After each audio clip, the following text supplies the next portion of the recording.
Good evening everyone. आज हम लोग डिस्कस करने वाले हैं जेई मेंस 2024 का 27 जनवरी शिफ्ट वन पेपर।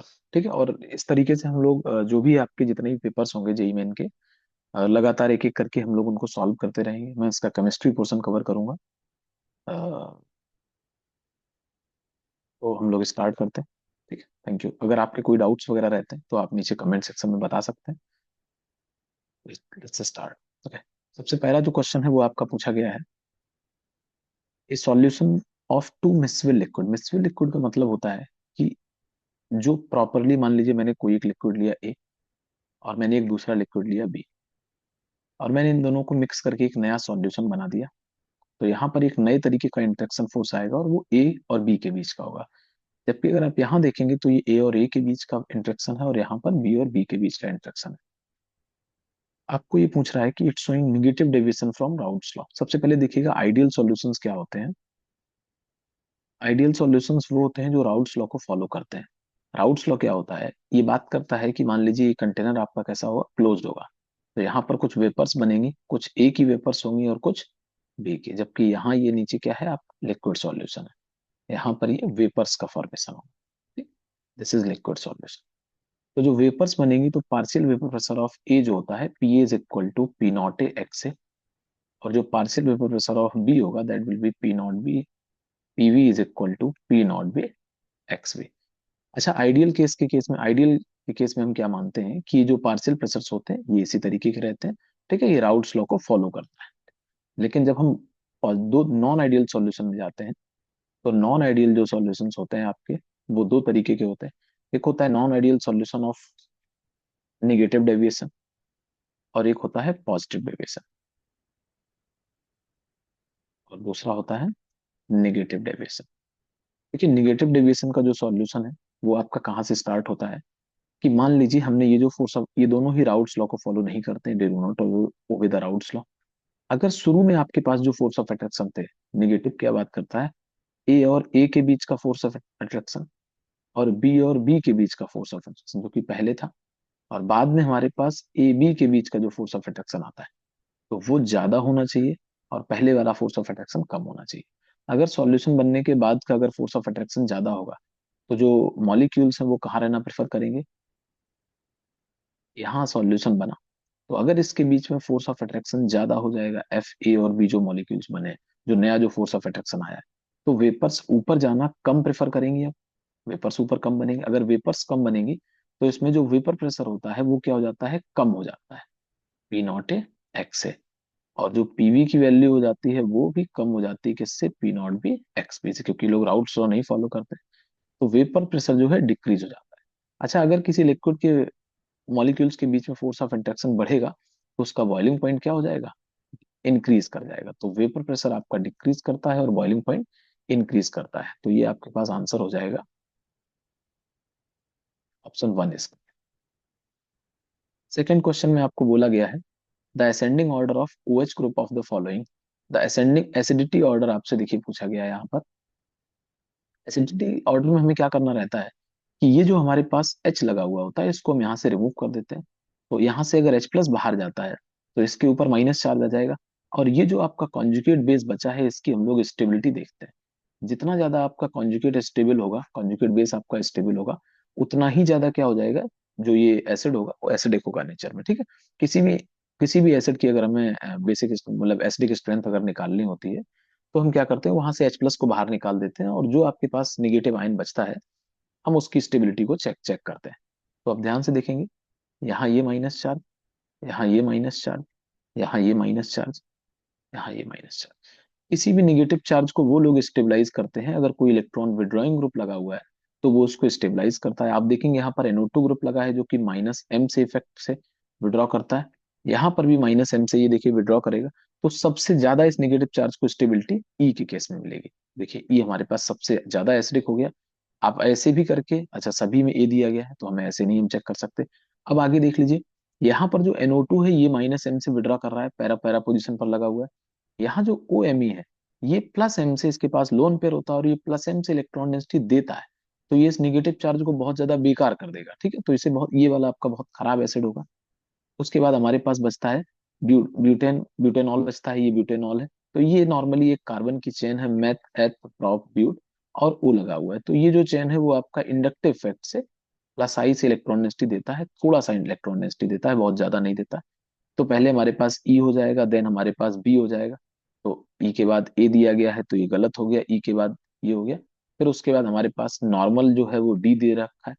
उसके बाद देख लीजिए हमारे पास ये आ जाएगा, क्योंकि यहाँ ये बेकार तो डिस्टेबलाइज तो कर रहा है लेकिन प्लस आई से कर रहा है, और यहाँ ओ एम ई जो है वो प्लस एम से डिस्टेबलाइज कर रहा है, तो ये सी आपका सबसे खराब हो जाएगा। तो आपका ये करेक्ट आंसर हो जाएगा जाके, यहाँ पर सी सबसे खराब नहीं, ए जो है वो आपका सबसे खराब हो जाएगा, क्योंकि यहाँ सी में क्या है आपके पास, एटलीस्ट इसको एक रेजोनेंस का सपोर्ट यहाँ पर मिल रहा है। जो निगेटिव चार्ज है उसको प्लस एम से वो डिस्टेबलाइज जरूर हो रहा है, लेकिन उसको यहाँ पर रेजोनेंस का सपोर्ट मिल रहा है इस रिंग में। ठीक है, इस वजह से तो ए आपका सबसे खराब हो जाएगा। आंसर हो जाएगा ए सी डी बी ई। आप एक बार इसको चेक कर सकते हैं। नेक्स्ट आ जाइए, आपसे पूछा गया है yellow yellow compound of lead chromate gets dissolved on treatment with hot NaOH। ठीक है, the product of lead lead formed is. तो ये आपके पास जो क्वेश्चन है वो क्वालिटेटिव एनालिसिस का है। तो आप देख सकते हैं, लेड लेड PbCrO4 जो होता है NaOH एक्सेस में क्या करता है, पीवी के साथ एक कॉम्प्लेक्स बनाता है और दूसरा कॉम्प्लेक्स Cr के साथ बनाता है। तो ये जो CrO4 टू माइनस है, CrO4 टू माइनस, इसी के बारे में आपसे पूछा गया है। तो इसमें देखिए कोऑर्डिनेशन नंबर कितना है क्रोमियम का। कोऑर्डिनेशन नंबर क्या होता है कि किसी भी सेंट्रल मेटल एटम के आसपास कितने लिगेंड होते हैं जो इसको इलेक्ट्रॉन डेंसिटी कोऑर्डिनेट बॉन्ड से डोनेट डोनेट करते हैं। तो इसमें आपके पास ये एक डाई डाई एनायनिक कॉम्प्लेक्स है, इसके ऊपर टू माइनस का चार्ज है, तो ये कॉम्प्लेक्स के बारे में बात कर रहा है। और ऊपर से कोऑर्डिनेशन नंबर कितना होना चाहिए, 4 होना चाहिए। तो ऑप्शन नंबर 4 आपका करेक्ट हो जाएगा। Consider the following following complex. आप देखिए FeF6 3 माइनस दिया गया है, तो अगर आप यहाँ इसका ऑक्सीडेशन नंबर एक्स मानते हैं तो ये आ जाएगा X+6 × -1, फ्लोरीन का -1 होता है, और इज इक्वल टू -3। तो यहाँ पर देखिए आयरन का ऑक्सीडेशन नंबर कितना आ जाएगा, +3। सेम इसी तरीके से हम इसका निकालेंगे, H2O का 0 होता है, तो वेनेडियम कितना आ जाएगा, 2+। और अगर आप यहाँ पर आयरन का निकालेंगे तो यहाँ आयरन आ जाएगा 2+। आयरन जो होता है वो होता है आपका 26, it is argon 4s2 3d6। अगर आप Fe2+ को देखेंगे this will becomes 4s0 3d6। और अगर आप Fe3+ को देखेंगे दिस विल बी 4s3d5। इसी तरीके से अगर आप स्कैंडियम टाइटेनियम वेनेडियम को देखेंगे, so vanadium is basically 23, this will be 4s2 3d3। अगर आप दो इलेक्ट्रॉन निकाल देंगे तो V2+ आपके पास बन जाएगा 4s0 3d। Correct order of according to their electron magnetic moment. तो 6 को अगर आप फिल करते हैं तो 6 को 1 2 3 4, 1 2 3 4 5, 6 इलेक्ट्रॉन। 5 को अगर आप फिल करते हैं तो इसके पास देखिए 5 वैलेंस इलेक्ट्रॉन, 5 अनपेयर्ड इलेक्ट्रॉन हो गए। ठीक है, तो इसका मैग्नेटिक मोमेंट सबसे ज्यादा होगा। देन इसके पास 3 अनपेयर्ड इलेक्ट्रॉन है, और इसके पास 4 अनपेयर्ड इलेक्ट्रॉन। ठीक है, तो ये तरीका है आपके पास, ये देख लीजिए इस तरीके से निकाला गया। तो जितने ज्यादा नंबर ऑफ अनपेयर्ड इलेक्ट्रॉन होंगे उतने ही ज्यादा आपके पास, देखिए इसके पास कितने सबसे ज्यादा है। तो ये आप आंसर एक बार चेक कर लेंगे, PRQ, ये हो जाएगा, देख लेंगे। PFeF6 इसमें कितने हैं, Fe3+ है, इसमें 5 अनपेयर्ड इलेक्ट्रॉन है।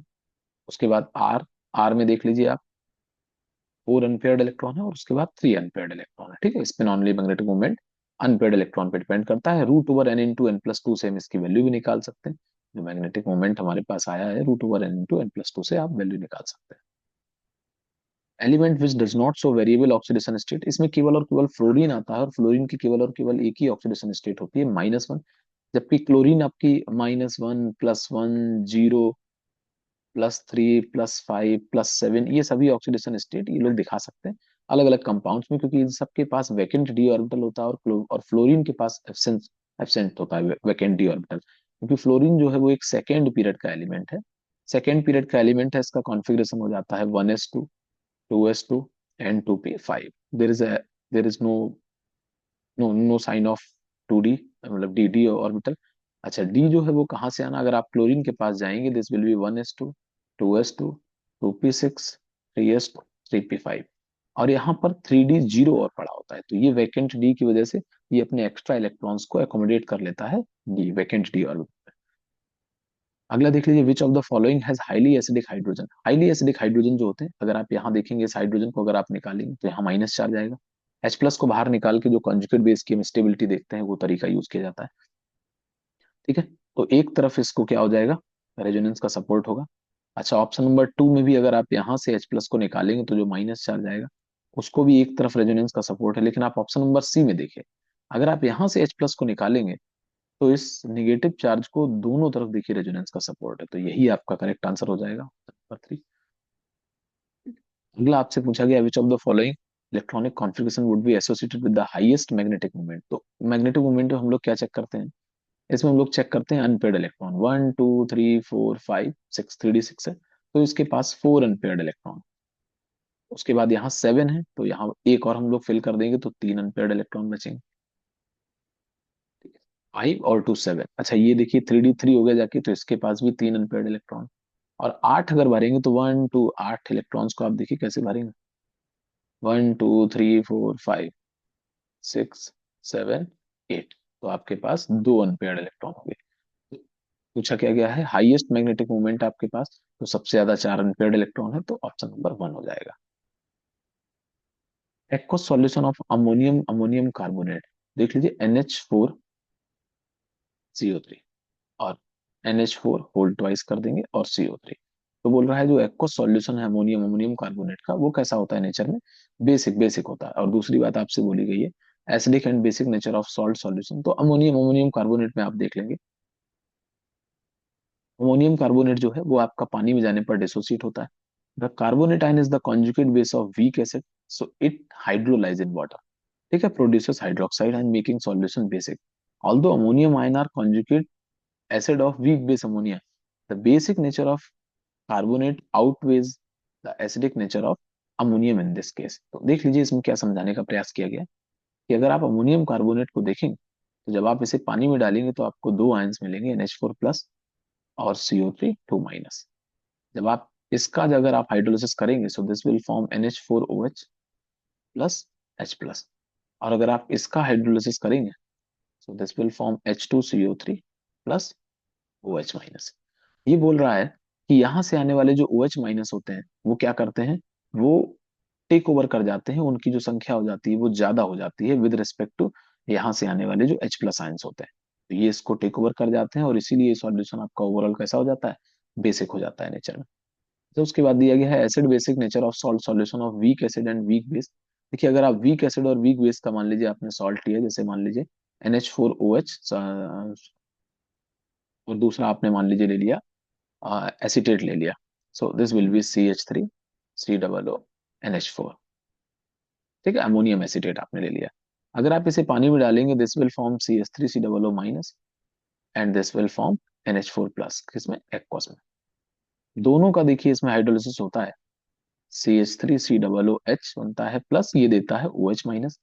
और जब हम कैटाइन का हाइड्रोलिसिस करते हैं तो कैटाइन के हाइड्रोलिसिस से हमें मिलता है NH4 प्लस प्लस यहाँ पर ये CH3NH4OH मिलता है प्लस H प्लस आइंस। तो कैटाइन के हाइड्रोलिसिस से H प्लस मिलता है और एनाइन के हाइड्रोलिसिस से OH माइनस। अब डिपेंड करेगा कि ये एक वीक एसिड है तो इसका एक K वैल्यू होगा, और ये वीक बेस है तो इसका एक Kb वैल्यू होगा। इन दोनों में से जो वैल्यू ज्यादा होगा, मान लीजिए K का वैल्यू अगर ज्यादा होगा तो ये वीक एसिड ज्यादा डिसोसिएट हो जाएगा और वो बहुत सारे H प्लस आयंस को क्या कर, OH माइनस को क्या करेगा, न्यूट्रलाइज कर देगा। तो फिर सॉल्यूशन जो होगा वो ओवरऑल कैसा हो जाएगा, एसिडिक, H प्लस आयंस उसमें बने रहेंगे। अगर आपके पास Kb की वैल्यू ज्यादा आई, जो कि एक बेस डिसोसिएशन कांस्टेंट है, तो क्या होगा, यहाँ से OH माइनस आयंस बहुत सारे आ जाएंगे। तो ये क्या करेगा, H प्लस को न्यूट्रलाइज कर देगा और सॉल्यूशन ओवरऑल कैसा हो जाएगा, बेसिक। तो यही चीज इसने बताई है, यहाँ पर लिखी हुई है that acid basic nature of salt solution of weak acid and weak base depends on Kb value of acid। अच्छा, दूसरी एक और बात है कि ये इंडिपेंडेंट होता है कंसंट्रेशन से। इसका जो पीएच होता है it is independent of concentration of, जो भी आपके पास सॉल्ट दे के रखा है उसकी कंसंट्रेशन से डिपेंड नहीं नहीं करता। तो ये दोनों ही स्टेटमेंट सही है, so both statement 1 and 2 are correct. एसमाइजेशन ऑफ कायरल कार्बन आपको बोला गया है, मान लीजिए यहाँ पर कोई एक कार्बन आपको दे के रखा है वो कायरल है। कायरल कार्बन का मतलब ये होता है कि जिसमें चारों जो ग्रुप लगे हुए हैं वो कैसे अलग लगे हुए हैं। अच्छा, अब ये बोल रहा है कि अगर आप इसका रेसमाइजेशन करते हैं तो अगर SN1 ऑकर होती है तो SN1 रिएक्शन में क्या होता है कि सबसे पहले यहाँ से Cl माइनस चला जाता है और यहाँ पर एक कार्बोकैटायन का फॉर्मेशन होता है। सेकेंड स्टेप में न्यूक्लियोफाइल इधर से भी अटैक कर सकता है और अपोजिट साइड से। तो जो भी हमें प्रोडक्ट मिलता है वो आपको उसके दोनों रूप मिलते हैं। दूसरा अगर बैक साइड से अटैक लेगा तो ये इस तरीके का मिलेगा, और 50-50% मिलते हैं, इसका डी फॉर्म और एल फॉर्म दोनों ऑप्टेन होते हैं, और इसे हम लोग रेसमिक मिक्सचर बोलते हैं। अगर हम SN2 की बात करें तो SN2 में क्या होता है कि जो कार्बन रहेगा, अगर यहाँ बल्कि ग्रुप नहीं लगे हुए हैं तो न्यूक्लियोफाइल जो है हमेशा कहाँ से अटैक लेता है, बैक साइड से अटैक लेता है। और होगा क्या कि न्यूक्लियोफाइल इधर साइड लग जाएगा और बाकी के तीनों Cl- यहाँ से चला जाएगा, और इसमें इन्वर्जन ऑफ कॉन्फ़िगरेशन हो जाता है। क्या हो जाता है? Inversion of configuration. और इसी रिएक्शन को हम लोग क्या बोलते हैं? SN2 बोलते हैं। और यहाँ इसे हम लोग क्या बोलते हैं? SN1। SN1 एक 2 स्टेप रिएक्शन होती है, और SN2 एक सिंगल स्टेप रिएक्शन होती है। SN2 के लिए ज्यादा मैटर करता है क्या? क्राउडिंग। जबकि SN1 में जो रेट ऑफ रिएक्शन है वो डिपेंड करता है किस पर? स्टेबिलिटी ऑफ कार्बोकैटायन पर डिपेंड करता है। ठीक है, तो क्या हो जाएगा यहाँ पर? रेसमाइजेशन ऑकर होगा इसमें, और इन्वर्जन SN2। ऑप्शन 1 आपका करेक्ट है। आगे आगे आ जाइए। साइक्लोहेक्सेन, देखिए बोला गया है क्या ये बेंजीनॉइड है? बेंजीनॉइड वो होते हैं जिनमें बेंजीन रिंग पाई जाती है, नहीं है ये। बेंजीनॉइड एरोमेटिक, एरोमेटिक भी नहीं है ये। देखिए एरोमेटिक के लिए क्या है भाई, यहाँ पर 6 pi electrons, 4n+2 pi electrons होने चाहिए। और दूसरी चीज, साइक्लिक कॉन्जुगेशन होना चाहिए। तो ऐसा कुछ भी नहीं है यहाँ पर। ठीक है, एली एली साइक्लिक है और असाइक्लिक है। असाइक्लिक का मतलब होता है स्ट्रेट चेन, और एली साइक्लिक का मतलब होता है साइक्लिक कंपाउंड। तो ये एक एली साइक्लिक कंपाउंड है। Highest इनॉल, इनॉल content will be shown by. तो इसमें क्या है कि हमें चेक करना रहता है कि हम इसका इनॉल फॉर्म बनाते हैं, और उसके बाद हम लोग चेक कर लेते हैं। जैसे यहाँ आपको ये वाला जो कंपाउंड दिया गया है, एक बार समझ लेते हैं कि यहाँ H है, ये बॉन्ड यहाँ आएगा और ये उठ के यहाँ चला जाएगा। सेम इसी तरीके से यहाँ H है, ये वाला बॉन्ड यहाँ उठ के आएगा, और इसका जब आप टॉटोमर बनाएंगे तो तीनों जगह आप टॉटोमर बना लिए, ये यहाँ जाएगा। ठीक है, एक एक करके आप चाहें तो बना ले इस तरीके से। जैसे मान लीजिए ये है और यहाँ OH हो गया। अब इधर साइड वाले H से आप बना लीजिए इसका, तो ये एक और डबल बॉन्ड आ जाएगा, और यहाँ ये। और जब आप थर्ड वाले H से के रिलेटिव बनाएंगे, so this will form OH, OH, OH। और ये एक एरोमेटिक सिस्टम बन गया है। कभी भी अगर एरोमेटिक सिस्टम बनता है या किसी प्रकार की हाइड्रोजन बॉन्डिंग आती है, तो इनॉल कंटेंट जो हो जाता है इसका, वो लगभग 100% के अराउंड पहुंच जाता है। ठीक है, और ये बहुत ज्यादा स्टेबल हो जाता है। तो ऑप्शन नंबर 4 आपका करेक्ट है। पोलर, पोलर मॉलिक्यूल आपसे पूछा गया है। पोलर का मतलब समझिए कि जिसमें किसी प्रकार के पोल्स जनरेट हो, जैसे CH Cl3 की अगर आप बात करेंगे, सो दिस इज, तो इसका पोलैरिटी इधर, इसका इधर और इसका इधर, तो नेट जो डाइपोल मोमेंट होगा वो नीचे साइड चला जाएगा। CCl4 जो होगा, इसमें देखिए ये जो तीनों जो पिरामिड शेप बना है, इसका बॉटम में जाएगा और इसका ऊपर, तो ये एक दूसरे को कैंसिल आउट कर देते हैं और ये नॉन पोलर बन जाता है। CO2, इसका डाइपोलमेंट इधर और इसका इधर, दोनों एक दूसरे से 180 पर है, तो इसका भी डाइपोलमेंट क्या हो जाता है? 0। CH2 double bond CH2 obvious है, कहीं कोई पोल्स नहीं है, तो ये भी कैसा है? नॉन पोलर मॉलिक्यूल है। तो अकेला जो फर्स्ट क्वेश्चन है वो आपका पोलर है। अगला दिया है melting point of boron is unusually high in group 13 element, this is due to very strong crystalline lattice. तो ये फैक्चुअल, फैक्ट बेस्ड क्वेश्चन है आपका। ठीक है, group number 13 boron, boron family से बिलोंग करता है, तो ये बात बिल्कुल सही है। मेल्टिंग पॉइंट ऑफ बोरॉन बहुत हाई होता है, और उसका कारण क्या होता है कि उसमें स्ट्रॉन्ग क्रिस्टलाइन लैटिस स्ट्रक्चर होता है। तो ये करेक्ट भी है, और ये इसका करेक्ट एक्सप्लेनेशन भी है। NaCl react with H2SO4 and K2Cr2O7 to give reddish fumes which react with NaOH to give yellow solution C। ये आपके पास क्वालिटेटिव एनालिसिस का क्वेश्चन है, आप देख सकते हैं। K2Cr2O7 की रिएक्शन अगर हम कराते हैं NaCl से इन प्रेजेंस ऑफ एसिड, तो ये CrO2Cl2 की रेड रेड कलर की फ्लेम्स देता है। और अगर Na2CrO4 के साथ, NaOH के साथ अगर कराते हैं, तो यही जो CrO2Cl2 है वो एक येलो कलर के सॉल्यूशन में कन्वर्ट हो जाता है।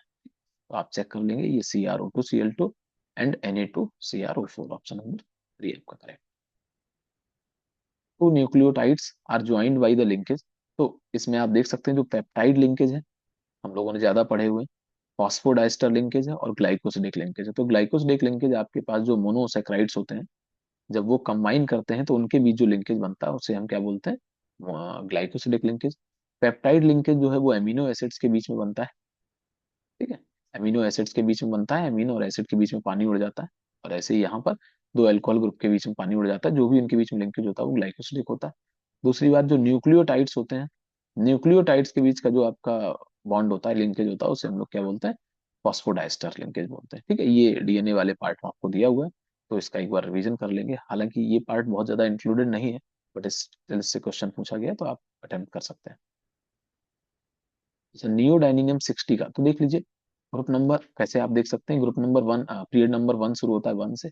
इसमें दो एलिमेंट है, 1+2, अगला होता है 3 से। इसमें 8, 8, 18, 18, 32, 30, ये पीरियड नंबर है। तो अगला शुरू होता है 3+8, 11 से। अगला शुरू होता है 11+8, 19 से। अगला शुरू होता है 19+18, 30, 19+18 हो जाएगा 37 से। 37+18 कितना हो जाएगा, 55 से।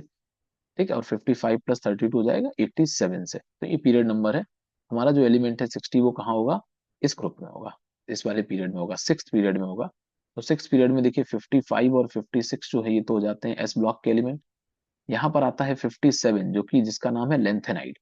और यहाँ पर 14 एलिमेंट और होते हैं, जो कि 58 से लेके 71 तक 14 एलिमेंट जो है वो एफ ब्लॉक के एलिमेंट कहलाते हैं, और उन्हें हम लेंथेनाइड्स कहते हैं। उसके बाद यहाँ पर 72, 73 इस तरीके से चलता चला जाता है। तो हमारा जो एलिमेंट है वो कहाँ पड़ा हुआ है, यहाँ पर। अब अगर आप इसका कॉन्फ़िगरेशन देखेंगे, it goes like 1s2, 2s2, 2p6, 3s2, 3p6, 4s2, आप वो प्रिंसिपल के अकॉर्डिंग कर रहे हैं, 4p6, 5s2, 1s2, 2s2, 2p6, 3s2, 3p6, 4d, 4s2। 4s2 के बाद यहाँ पर आता है, 4s के बाद आता है 3d10। ठीक है, उसके बाद आता है 4p6, देन 5s2। उसके बाद आता है 4d10। उसके बाद आता है 5p6, देन आता है 6s2। अच्छा, यहाँ पर हम फिल कैसे करते हैं, ध्यान से दीजिएगा। 6s6 वाले सेल में एफ भी आ जाता है, क्योंकि 32 एलिमेंट्स है, तो 6s2। और उसके बाद हम पहले 5d भरते हैं। डी पेनाल्टीमेट सेल में भरा जाता है, और एफ जो है वो एंटी पेनाल्टीमेट सेल में भरा जाता है। तो यहाँ पर आप 4f1 to 14 फिल करते हैं, उसके बाद आप 5d2 से 10 यहाँ फिल करते हैं। तो ये तरीका याद रखेंगे, देन 6p में हम लोग जाते हैं। तो हमें 60 फिल करना है, तो 55 और 56 ये 6s2 हो गया। 57 जो है वो ये 5d1 हो गया।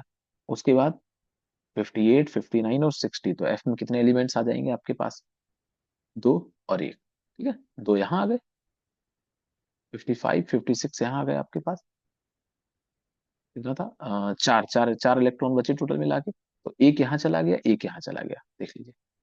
ठीक है, तो ये इस तरीके से आप चेक कर सकते हैं क्या हो जाएगा इसका कॉन्फ़िगरेशन 60 का।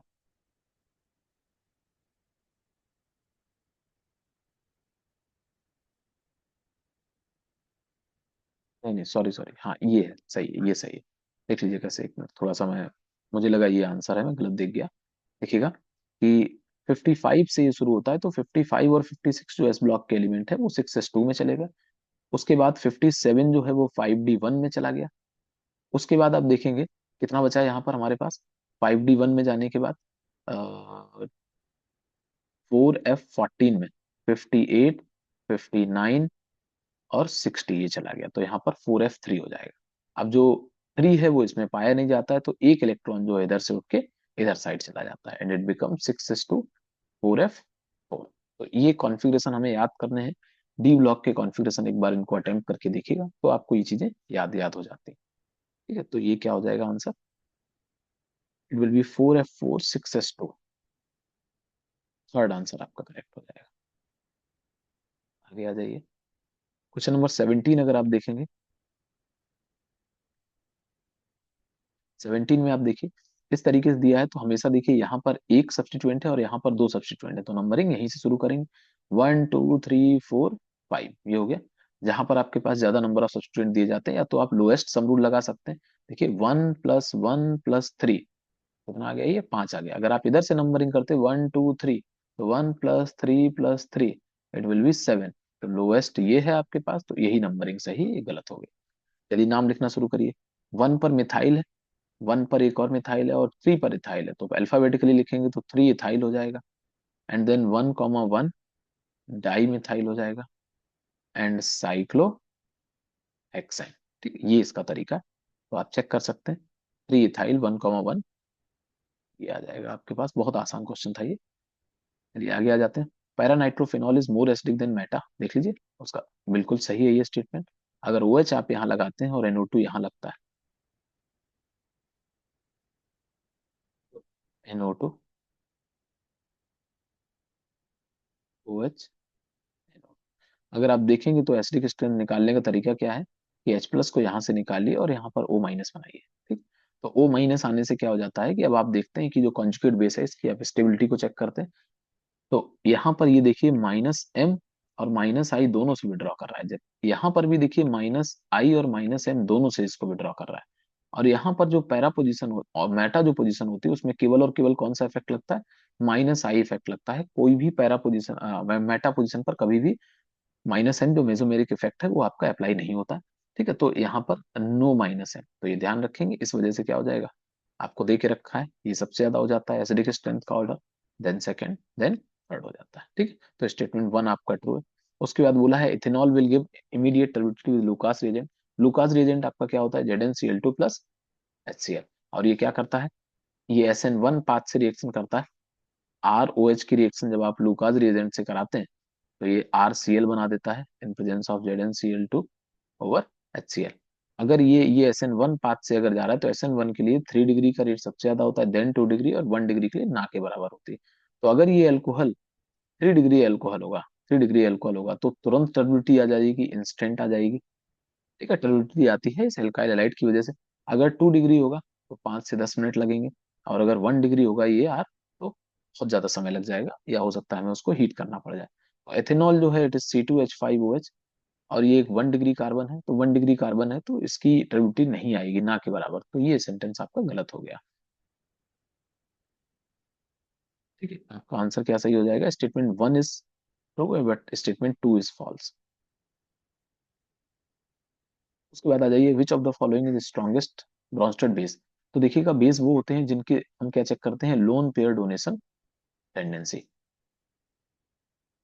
जिनकी लोन पेयर डोनेशन टेंडेंसी ज्यादा होगी, या मान लीजिए अगर किसी का लोन पेयर रेजोनेंस में इन्वॉल्व हो गया, तो फिर हम ये कहेंगे कि भाई अब ये डोनेशन के लिए उतना ज्यादा अवेलेबल नहीं है, ये रेजोनेंस में इन्वॉल्व है। अगर रेजोनेंस में इन्वॉल्व नहीं है, नॉर्मली डोनेट कर सकता है, तो बस वही बचेगा आपका। तो देखेंगे यहाँ देखिए ये एक एरोमेटिक सिस्टम बना रहा है और ये पूरा का पूरा लोन पेयर रेजोनेंस में इन्वॉल्व है, तो ये डोनेशन के लिए नहीं अवेलेबल होगा। दूसरा देखिए यहाँ भी देखिए लोन पेयर एरोमेटिक रिंग में अंदर जा रहा है, इस तरीके का ही बनेगा, तो रेजोनेंस में इन्वॉल्व है तो ये भी नहीं होगा। जबकि यहाँ देखिए क्या है कि ये वाला जो लोन पेयर है ये रेजोनेंस में इन्वॉल्व नहीं, और इसको +I से सपोर्ट और मिल रहा है, तो ये इजिली डोनेट कर पाएगा। यहाँ जो लोन पेयर है वो आप देख पाएंगे कि दोनों तरफ रेजोनेंस में जा सकता है, इधर भी और इधर भी, तो डोनेशन के लिए अवेलेबल नहीं है। ठीक है, तो ये थर्ड जो है वो आपका सही आंसर हो जाएगा।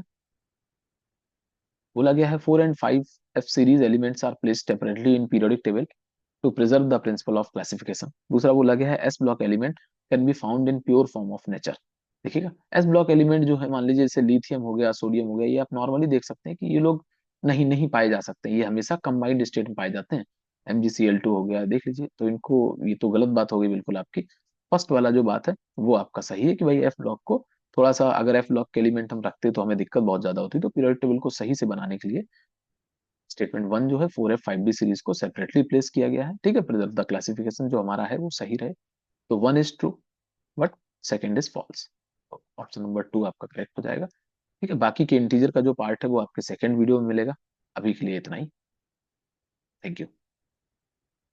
प्लीज आप अपने दोस्तों के साथ भी शेयर करें। ठीक है, जो भी, और अगर आपके कुछ डाउट्स रह जाते हैं तो आप पूछ सकते हैं। Thank you.